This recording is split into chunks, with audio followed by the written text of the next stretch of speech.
How to start a fire on a wood burning fireplace. We give you a fire starting kit which has little fire starters in there. There are some backup matches just in case the lighter doesn't work, but we do give you a lighter. There is a spare lighter in one of the kitchen drawers if this one's missing. We throw some logs in here just for decoration, but to be able to build the fire right, you want to start off, you would love to have bark.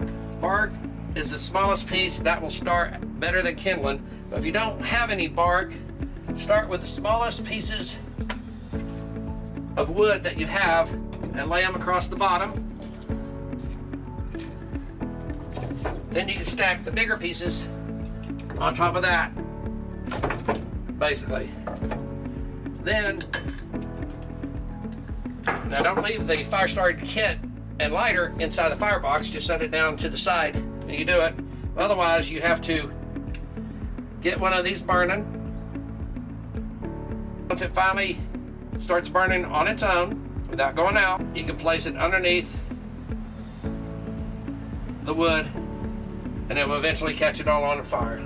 You can burn as much firewood as you want since we have an unlimited supply.